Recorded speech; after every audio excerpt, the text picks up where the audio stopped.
Hi everyone. So I feel like I start every single video the exact same way, but I can't think of any other way to start it. So hi everyone.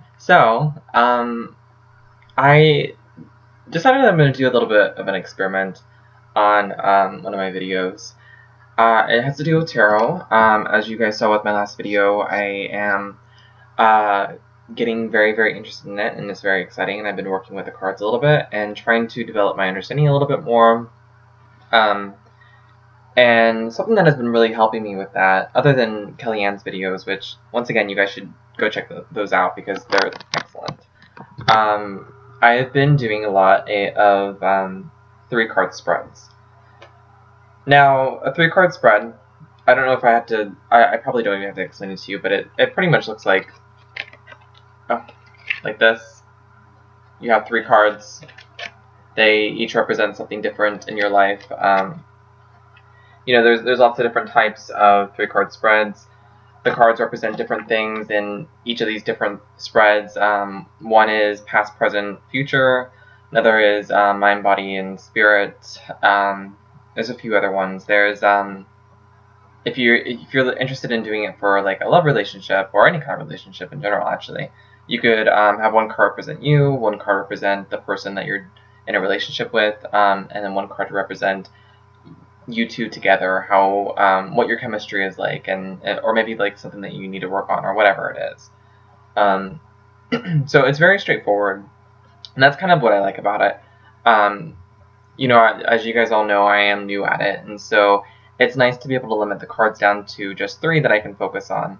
And they really, I don't want to necessarily say that they serve the same purpose as some of the larger spreads, because certainly spreads like, you know, the Celtic Cross, they're a little bit more in-depth. They touch upon a lot of different elements and could possibly be considered a little bit more general. 3-card spreads are a bit more specific, and maybe you don't get a lot of the details of the larger spreads, but you get the gist of the situation, I think. And it's a small little spurt of like food for thought that you can have about any kind of thing that you're going through at that moment in time.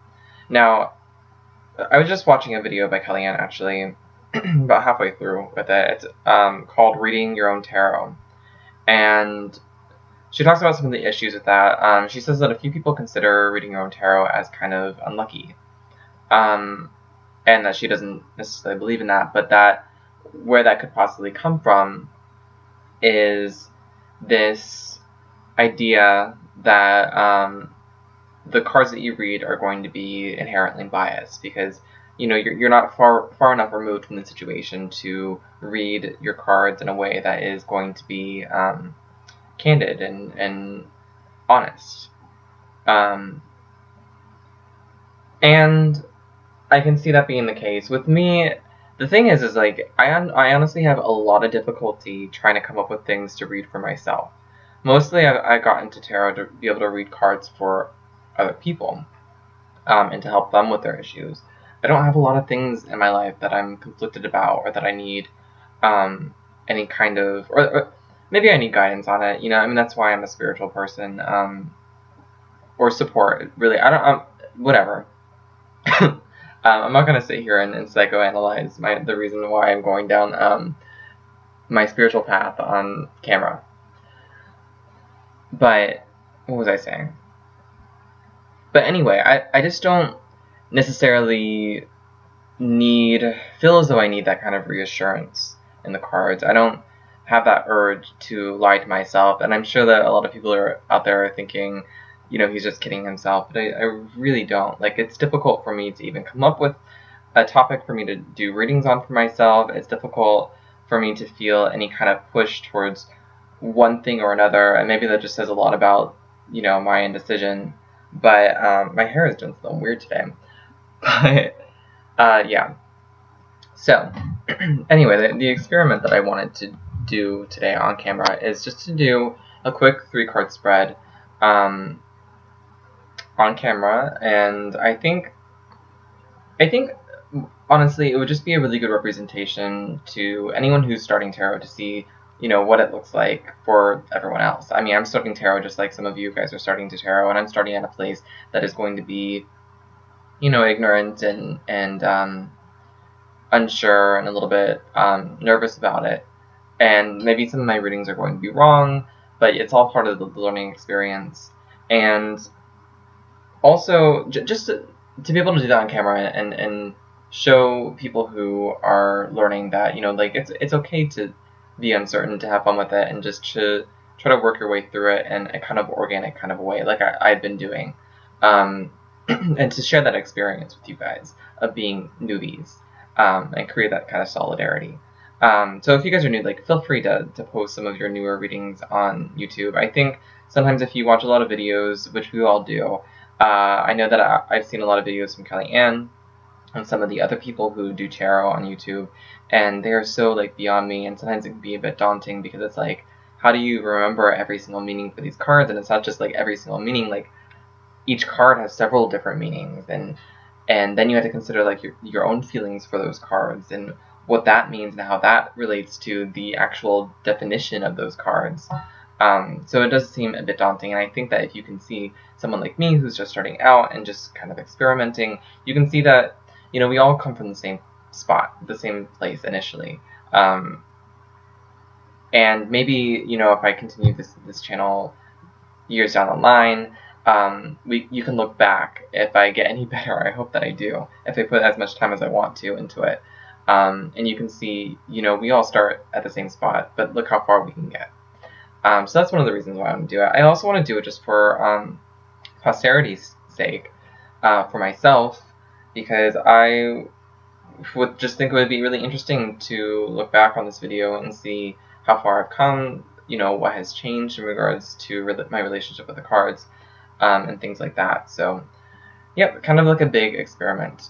So what I've been doing lately with the 3-card spreads I'm just going to shuffle them really quick while I talk. But basically I've been using them a lot to understand more of my spirituality and where it might take me, and, you know, what sort of things I might implement into my practice and things like that. Recently I did a spread about witchcraft, which was really interesting and kind of really enlightening.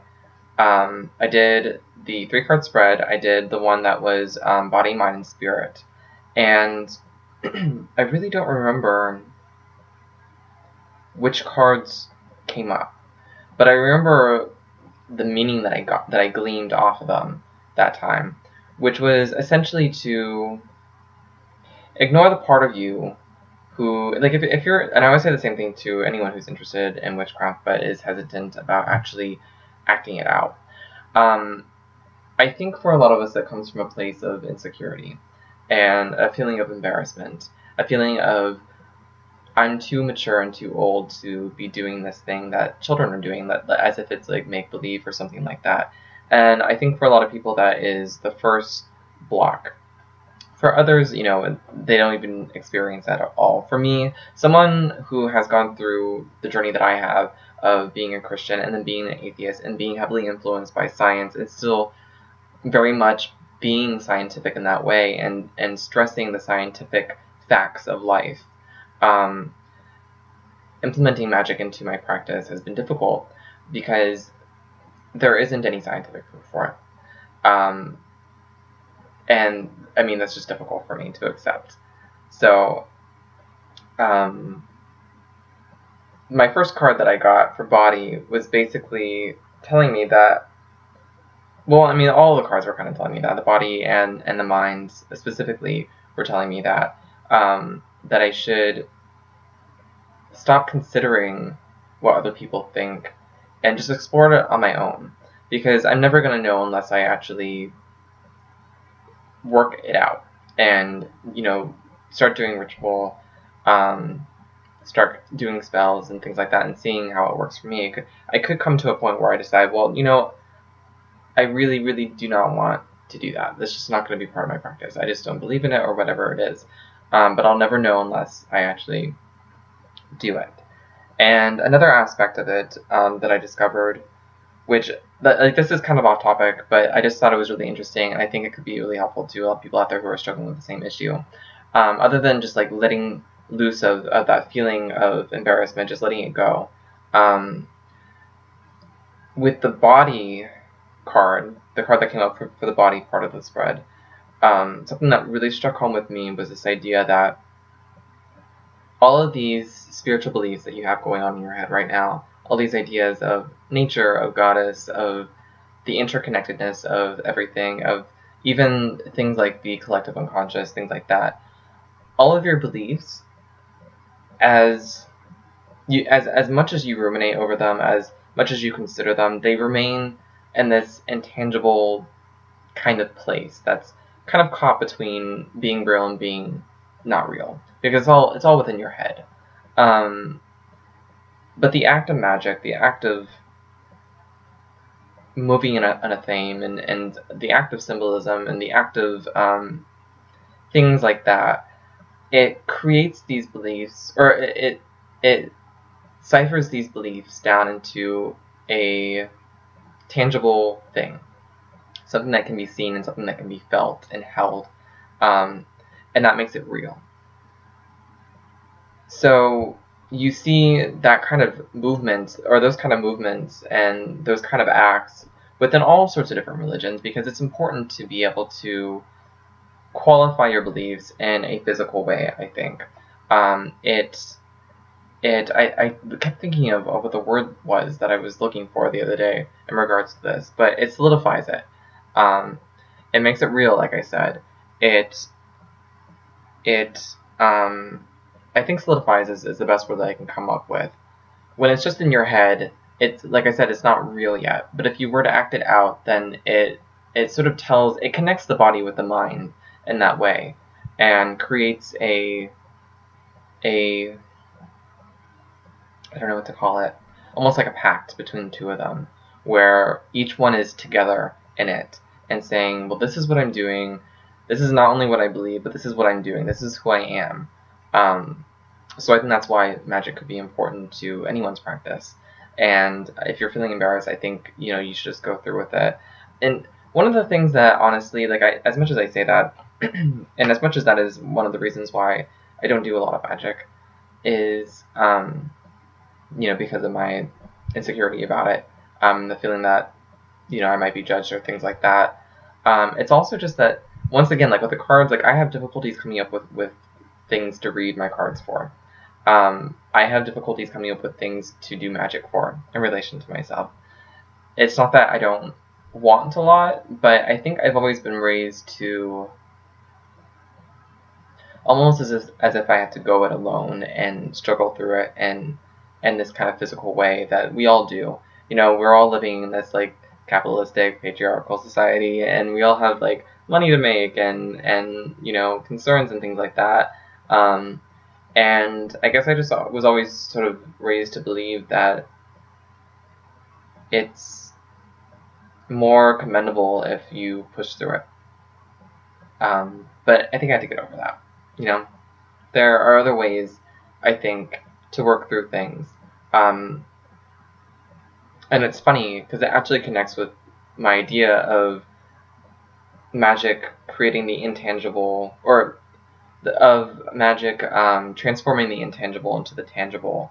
And it's almost like I had to reverse that a little bit, transform the tangible, this pushing through the actual physical act of continuing to go on, and transforming that into the intangible, the mental, the magical, and bridging them together. It's almost like there's a disconnect between body, mind, and soul in a lot of ways.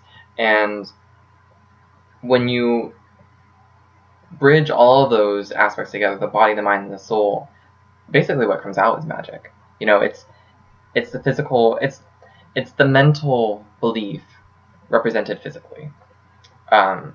So yeah, I hope that made sense to you guys. But I've just been ruminating over that and trying to find the balance there. So I will keep you guys posted. In the meantime, I'm going to do a 3-card spread. The reason why I started talking about the magic was just because most of the spreads that I've done so far are in relation to my spiritual beliefs. I've done a few different spreads about the different goddesses that I commune with and speak to, and all of them have been really interesting. And when I do these, I'm just going to pull 3 cards real quick so we can get started. when I do these, I kind of start first with the images and with just my initial reaction to the cards, because, you know, like I said, I'm new, and so I don't know the exact meanings of a lot of the cards. This is my way of working through it, and feel free to do the same thing. I think it's really great to know. I think that there's a lot of possibility there at the beginning. It's like when I started praying to Freya and trying to get to know her better. As sucky as it is that there's little information about her out there, it's also a great benefit because you get to see how you feel towards her before your mind gets kind of bogged down with all these preconceived notions about who she is. And the same thing can be said about the cards. It's great that at the beginning, when you're new, you have this possibility to meet them with a fresh mind and kind of feel your reaction before it gets kind of confuddled with other people's interpretations. And you can kind of blend the two and create your own interpretation. So that's cool. This spread that I'm going to do right now, I wonder how long this video is going to be. It's already 16 minutes long, but I'm going to persevere. Hopefully you guys are persevering with me. The 3-card spread that I'm going to do right now is going to be about my spirituality, of course. What in relationship to it? I had a thought before I started doing this what it was going to be. I think... Oh, what I was going to do is see what the Norse gods have to offer me. And I'm going to do a mind, body, and spirit spread, which I'm surprised at how helpful that is, because when I initially heard of it, I was like, I probably won't use that often, but I've used that most often lately, actually, because I think it's a broad spectrum. I think it's holistic in nature. This idea of connecting those 3 different aspects of being into a general spread is really powerful, I think. So I'm going to flip over the body card, and spirit, and the, mind and spirit. So for the body, I have the Pentacles, the Page of Pentacles, actually. I have the 2 of Swords for the mind, and I have the 3 of Wands for the spirit. So I don't know if I've finished my last thought, but I wanted to see what the Norse gods have to offer me in terms of my spiritual path. And like I said, I'm doing mind, body, and spirit. So the Pentacles, or the Page of Pentacles. This is in the body part, like I said. Things to know about the Pentacles that I know off the top of my head. They represent a kind of effeminate energy. It is the building of a foundation. It's the nurturing of beginnings. It's the, as you can see, like, he's kind of caressing this little pentacle here that he has. And they're always younger, the pages are, young men. Typically younger men tend to be slightly more effeminate, you know, before the harsh, gritty world tells them to not be, and to cut that girly stuff out. And Pentacles is from the element of Earth, and represents the earthly realm, finances, to an extent, relationships, a sensual aspect of relationships, the 5 senses, things like that. So,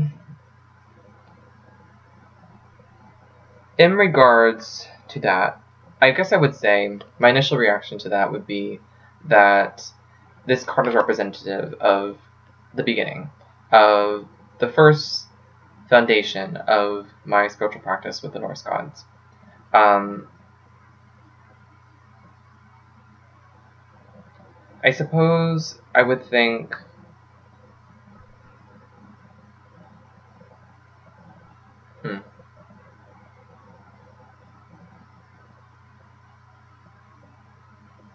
I'm going to move on, because I ran out of ideas for that card. I'm going to move on to Mind. So like I said, the Mind was the 2 of Swords. Now, this card represents a lot of indecision. It also represents, to an extent, duality. It represents being caught between 2 different places and deciding what is best for you. In regards to my mind,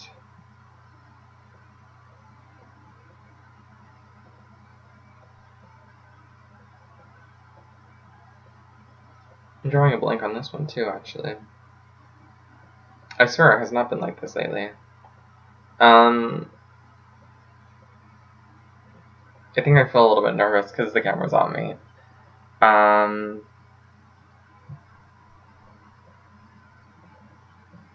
don't know. I think it's interesting that the Pentacles was chosen for a body. I feel like I've been getting that a lot lately because the Pentacles are so connected with like the earthly realm and that kind of earthiness, which is very much part of, you know, the body and corporality and things like that. I guess I'm pretty happy with my interpretation of that as being like the initial building of maybe these relationships with these gods and with this religion and understanding it deeper. It's kind of maybe a naivete involved with it because he is young. He's a young man, and maybe that's the kind of energy that I'm bringing into the picture with these gods. I'm coming from a very ignorant place in relationship to them. I don't know a lot about them. I'm learning as much as I can. I've gotten a few books, but it is from that ignorance that often youth have, simply because they just don't know anything about the world yet. But there is a lot of possibility with the card. There is a possibility for building upon these ideas of creating a future that is going to be more knowledgeable and yeah. The two cards, like I said, it's about indecision. It's about duality. I don't know what that would have to do with the Norse Gods right now. I think if I'm to think about it in relationship to one of the gods from the Norse pantheon, or actually the god that I'm the closest to, which is Freya. Something that's really interesting with her is that in a lot of ways she is very conflicting to me. You know, I was already starting to develop a relationship with another love goddess, and in fact when I first began my relationship with Freya, I was thinking, well, do I really need to implement another love goddess into my practice? And the more I got to know her, the more that I realized how different she was from Aphrodite. She represents to me a totally different aspect of love. She's a bit darker to me. She's a bit more mysterious. She's, at the same time, very giving, very nurturing. There's like this give and take, this almost, I feel like she's more connected to the earth in a lot of ways, more connected to the duality, I guess, if we want to get into the card of nature, of love, of all the aspects that she represents. You know, love can be a really beautiful thing, but it can also be difficult to maneuver your way through. It can be something that is mysterious, something that can bite you back, you know, if you get too far in and you can't find your way out, or if you get into a relationship with someone who's not good for you. In the same way that nature is, you know, there's a lot of really beautiful things in nature. The snow is gorgeous, but if you stay out in it for too long, you can get frostbitten and die. And that's, you know, to me what she represents a lot is the beauty of the northern climes, which is, you know, has these gorgeous waterfalls and this gorgeous tundra and how many more times can I use the term gorgeous? But, you know, these beautiful people and beautiful greenery and I switched to beautiful. But at the same time, you know, the snow, it can kill you and you can fall off the cliffs that are up there and drown to death in their crazy, tumultuous, rocky rivers. So I think that's actually represented really a lot in a lot of the gods of the north. Odin, you know, also fits into that of having that duality, of having that blending of different characteristics that seem at first as if they conflict, but are really just representative of people in a lot of ways, because we all have complex personalities with a myriad of different characteristics that make up who we are. Odin specifically is very wise and and seems at first to be someone who's noble and who respects truces and pacts and things like that. But if you dig into the myths a little bit more, and if you understand where those people are coming from, there's a lot of people who would think that he was an oath breaker and almost selfish in a lot of ways. And so yeah, I would think that that's what that card would be kind of representing there, is the duality of these gods. The sorry, my cat is making noise over there, digging into my Barnes & Noble bag.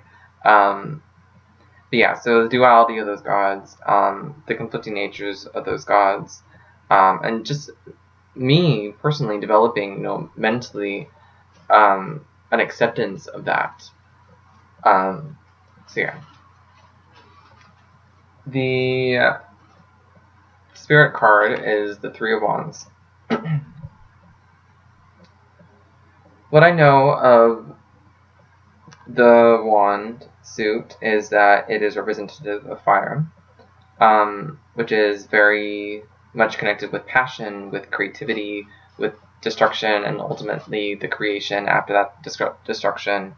Did I say passion already? Because I meant that too. Hey, stop it. Okay. Sorry about that. So, and I also know about the threes is that they usually represent a kind of stability. So, I've been getting this a lot with the spirit part of the spread, actually. This building of the foundation that is also represented a little bit with the Page of Pentacles and the body. And almost as if with the body and the soul, it is a fluid motion between those things into the spirit, that you can apply those lessons into the spirit, into the ultimate building up of the spirit and strengthening of the spirit. And so I see this as being a very kind of beneficial spread of sort of showing that if I continue on this path, that there's a possibility of really challenging myself and building up that part of me, the spiritual part of me. So that's very exciting. Altogether, I would have to say, I think also with the spirit card, with the Three of Wands, that level of creativity, I've experienced that a lot with the Norse Gods, with Freya specifically. I have a picture here that I drew of her that I'm kind of working on a little bit more. But I've gotten really creative since, opening up that dialogue with her.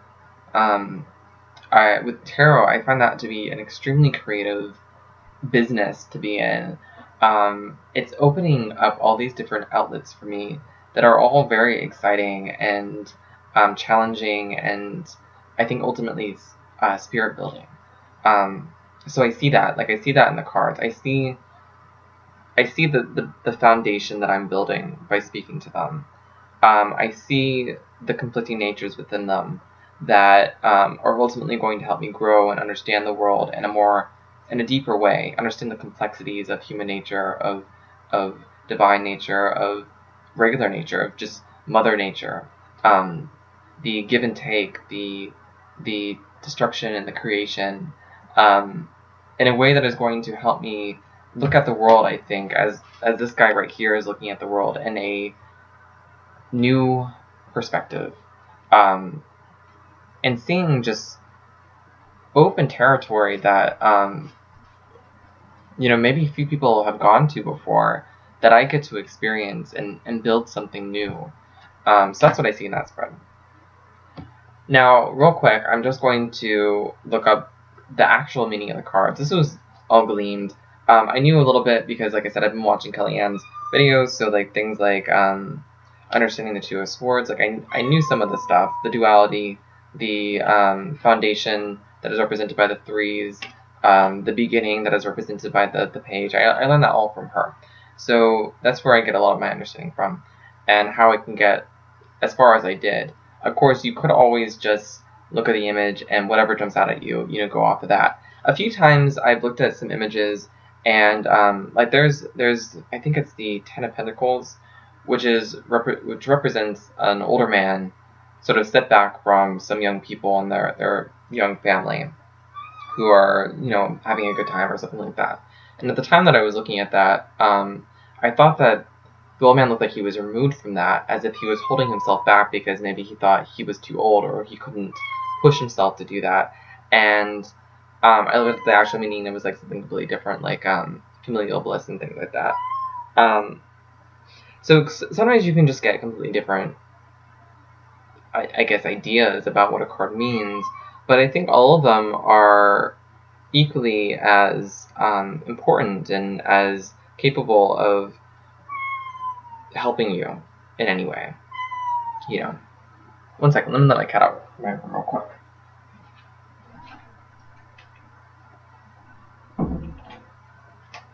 Okay.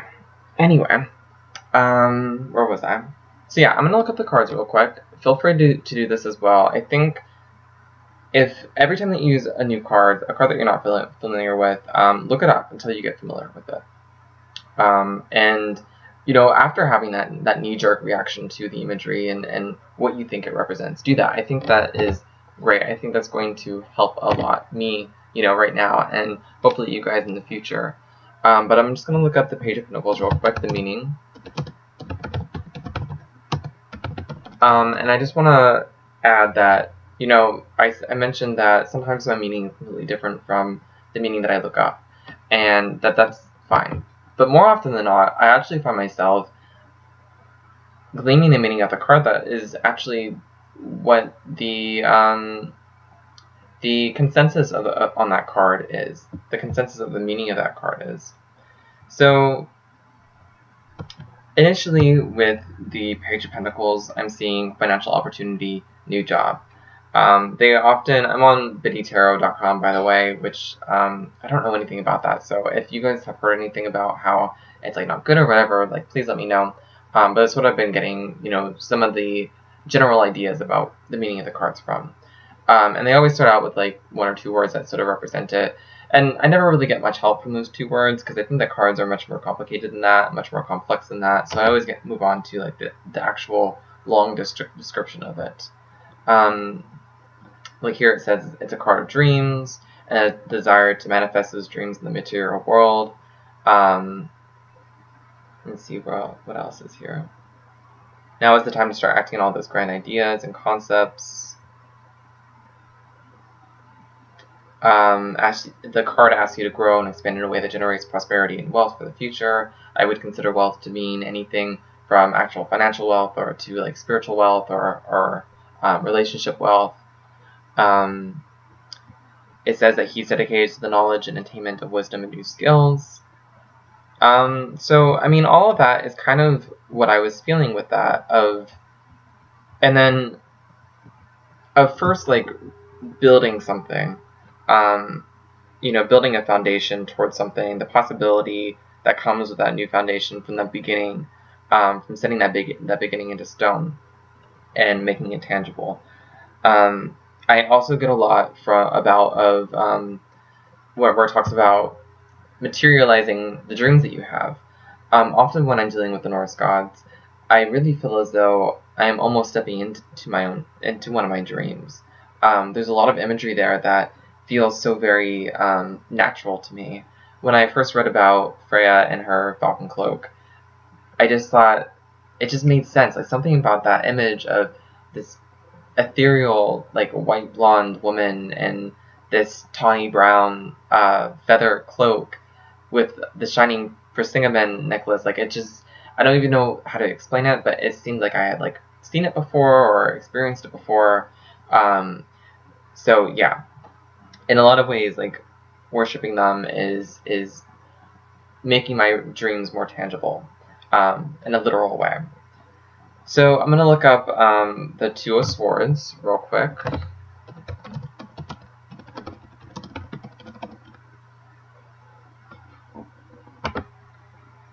I find that also with the Page of Pentacles, with just this specifically right now, is that sometimes when I glean something off of the card from the imagery without any foreknowledge of it, I find that I kind of got like the surface level of the meaning, and if I look up the definition, it helps me get further into that meaning, and understand it further.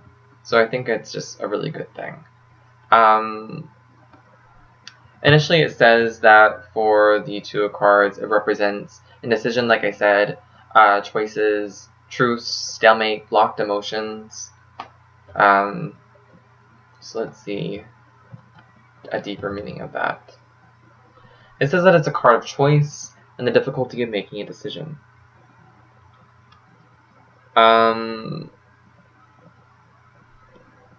Let's see. It serves as a reminder that life's decisions are frequently quite difficult and raise the possibility of painful consequences, as represented by the swords. The blindfolded woman, this card is also an indication that you lack the information you need to make the right decisions at this time, that you may be missing something. It reflects the need for greater balance in your intellectual life.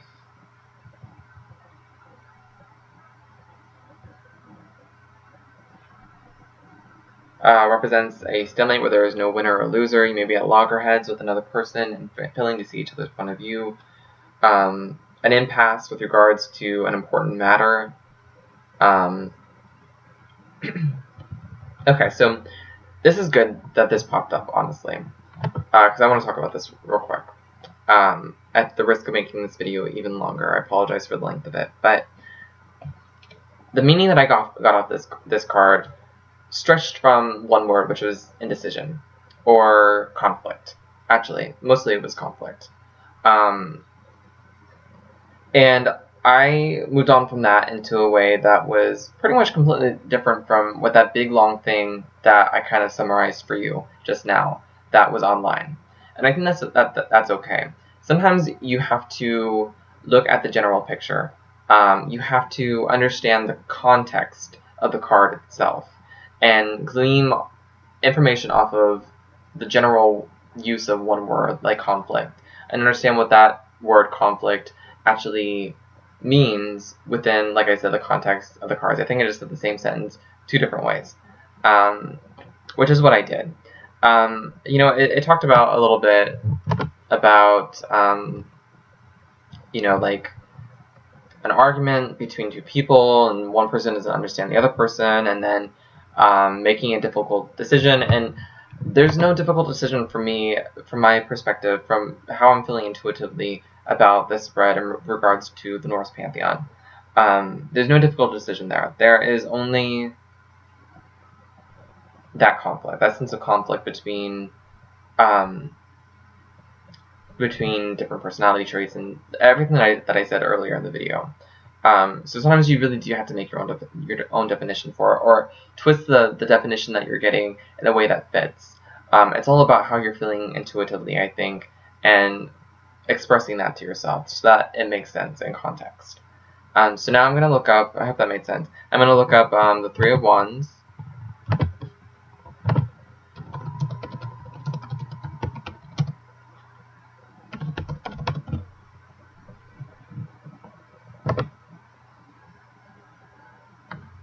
Okay, so already I'm seeing that this card represents a need to embark on your own journey. I'm seeing preparation, foresight, enterprise, expansion, all things that I kind of touched upon, about building something for the future, of having these new ideas that are going to urge you to discover even more new ideas and build something for yourself that is unique to you and that is special and that is complex and yeah, all those different things.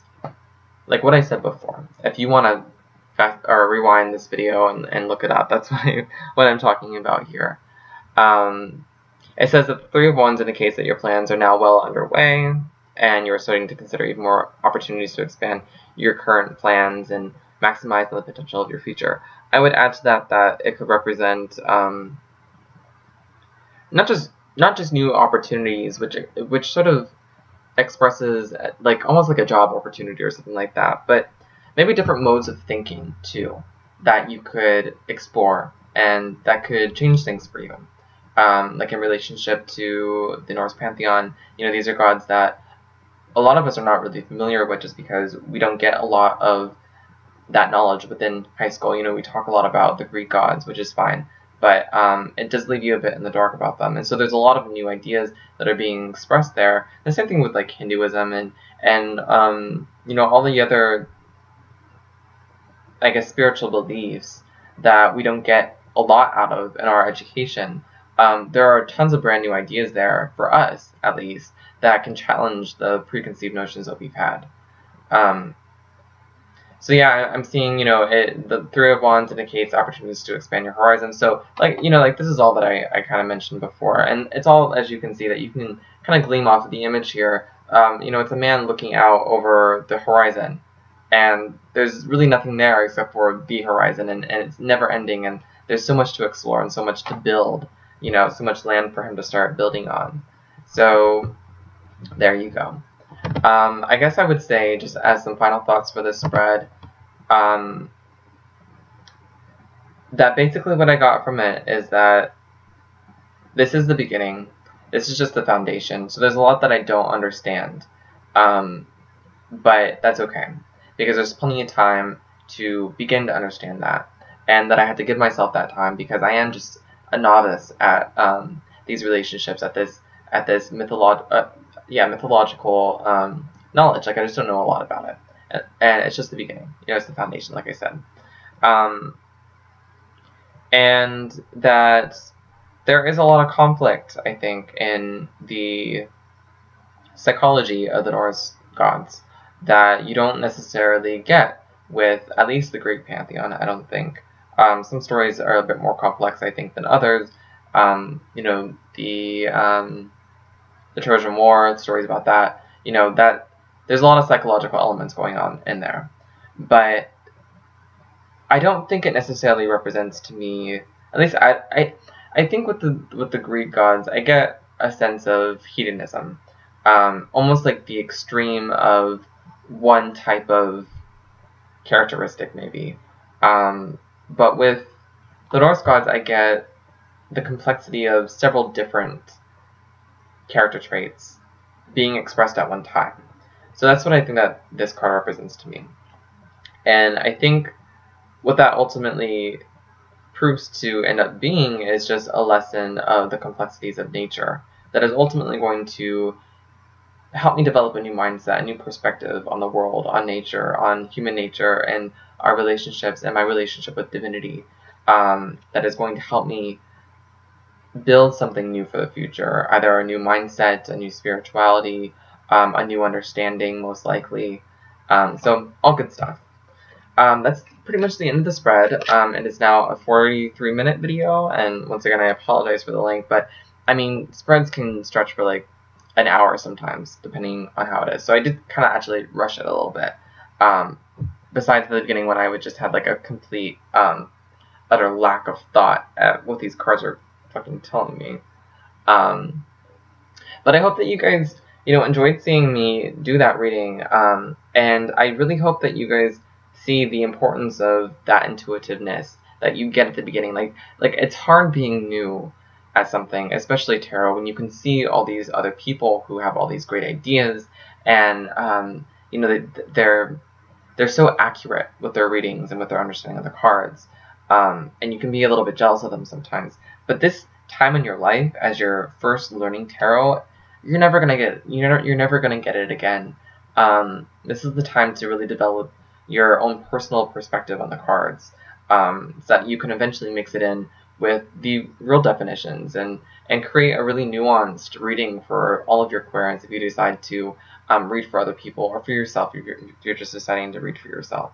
So I really enjoyed doing this on camera. It did make me a little bit nervous at the beginning when I couldn't think of anything. I was like, oh no, what am I going to do? I'm going to have to delete this video. But I think ultimately I came to an ending, came to a reading that I think was really kind of nuanced. You know, like sometimes you have to work at it. Sometimes you have to allow yourself the time to really get what the cards are trying to say to you. And sometimes it takes a long time. Like sometimes it takes more than the last half an hour that I just used trying to read those cards. Sometimes it takes days or months or years, and you have to sit on the meaning. and you just have to allow yourself that time. But yeah, thank you guys so much for listening to me. I think this is going to be the longest video I ever post, probably forever, as long as I'm on this website. I hope at least. Can't possibly survive much more of these long videos. But yeah, thank you guys for listening to me. I hope you guys have a great night, and keep on taroting.